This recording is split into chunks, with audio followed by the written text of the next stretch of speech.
not sure exactly, but just been a very dominant back end of the bullpen closer guy, and we're all excited to have him on our side for sure.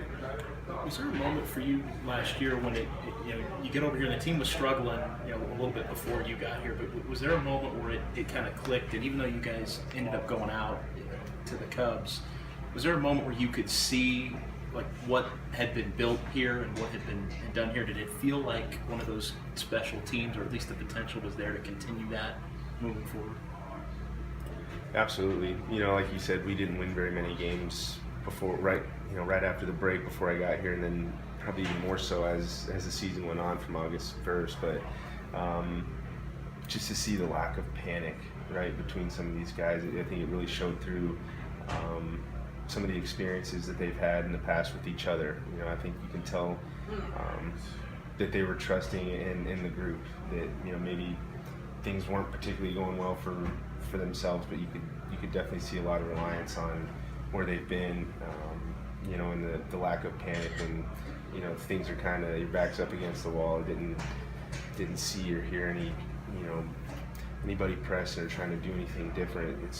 I think that's a mature thing to kind of have with a lot of these guys are late 20s. It's pretty tough to understand that things aren't always going to go your way, and sometimes the worst thing you can do is bear down even more. And I saw obviously we did just enough to get in the playoffs, but from there it was up to us. How much confidence does that give you heading into this season now that you're going to have a full season here, obviously, and the addition of Melanson maybe cleans up an issue from the end of last year? I mean, just how confident is that mentality and belief, I guess, to having a full year with these guys? I think just having a full year with the group where they were before I got here, before the deadline, was something that was very impressive. So hopefully we can get off to a start like that and carry it throughout the season. And the addition of Mark, any time you get a player like that, he's going to make a difference. And looking forward to just having a full year of growth with these guys and getting a full season under our belt. I think that'll be a lot of fun. Well, they say that being around a first-class organization, one that's been to the World Series, kind of raises your level of play up as well. I remember talking to a lot of the guys in the 49ers about that when they were going through their great years in the 1980s. Is that safe to say when you got here it just made you more relaxed and also at the same time more energized to pitch well? I think that's pretty accurate. I think coming over from Tampa Bay, having been with the Major League team for 5 years, I didn't necessarily consider myself one of the more established guys, but really guys were coming up to me a lot more than in a place like this where there's multiple world champions. This group's been together very long, so I think just for me moving into this clubhouse was a lot more kind of checking out what was going on, and it was just a shift probably in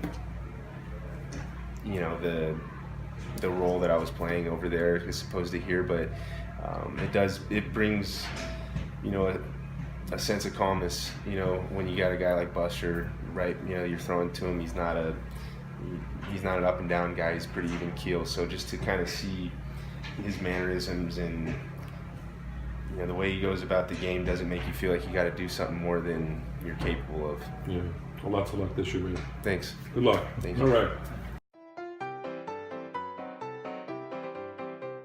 A big thank you to everybody for listening to the TortureCast, the podcast by and for fans of the San Francisco Giants. Follow us on Twitter @TortureCast. You can also like us on Facebook or check out our blog at torturecast.com. I also want to say thank you to Ashcon and Bailey for letting us use their song Feeling Like a Giant for our intro. For Ben Lee and Chad King, my name is Willie Dills saying, we'll see you next time.